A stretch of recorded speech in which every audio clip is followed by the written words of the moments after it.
Mom splits hairs with nanny to save a few dollars and ends up having to backpay hundreds. Karen and Ken are wealthy and extremely stingy. Their kid is Bob. Henry is an extremely sweet, generous single dad who lost his husband a few years ago and dotes on his kid Steve. I have been a nanny for several years now, and for the most part, I've worked with lovely, reasonable families. I have contracts for every family that guarantees the hours that I work, meaning if a family goes on vacation, I still get paid because I'm technically available to work, but they chose not to use my services.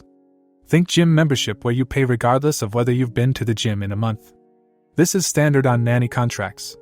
Another bit on my contract is called the nanny share, so if two of the families want to combine for the day, each of them pays 2/3 of my regular pay rate.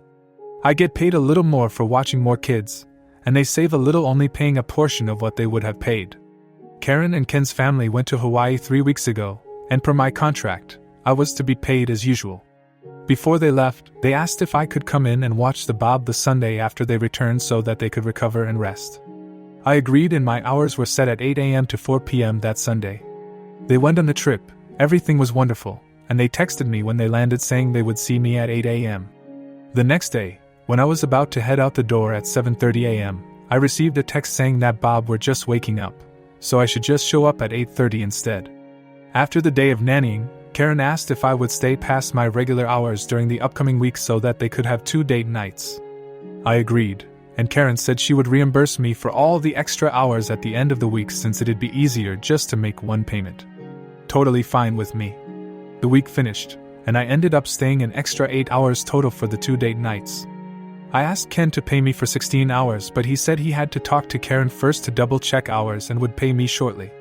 When I got home, I received a text from Karen saying, "Hi Miosasaurus, thank you so much for covering for us these past few weeks. Ken and I are feeling refreshed, and the show was hilarious. Since we were in Hawaii, you were paid for an entire week while you weren't working. We don't think this is quite fair as it is a large sum of money, so we'd like to apply some of those hours to your babysitting today and yesterday. We will pay you for 8 hours instead." I was furious. I screenshotted the part of my contract that plainly stated I would be paid for any hours that their family was on vacation, and I reminded her that it was in violation of contract. She reluctantly agreed, and I texted that it would be a total of 16 hours. Karen instantly replied and went off, texting, "On Sunday, we asked you to come in at 8:30, not 8.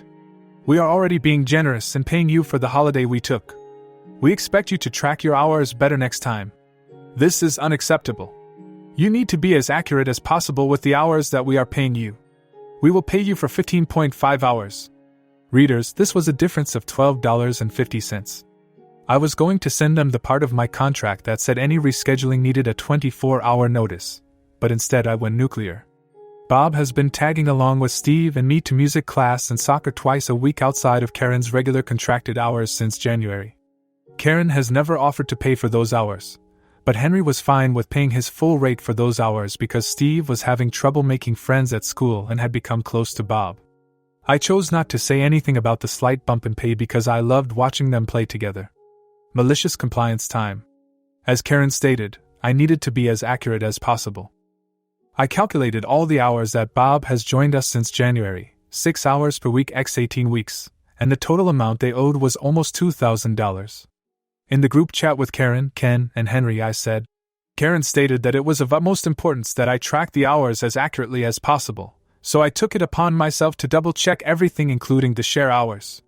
Thank goodness I did. I didn't realize we had forgotten to track all the hours that Bob joined us for soccer and music.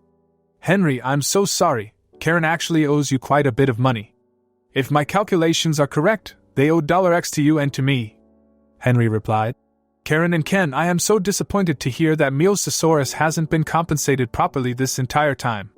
I don't need my hours to be refunded for those hours. BC, I wanted Steve to continue his playdates, but you need to pay Miosasaurus's portion immediately. I got a huge chunk of money I wasn't expecting, and I am now on the hunt for my next nanny family. I'll be putting my 2 weeks notice with Karen and Ken as soon as I do.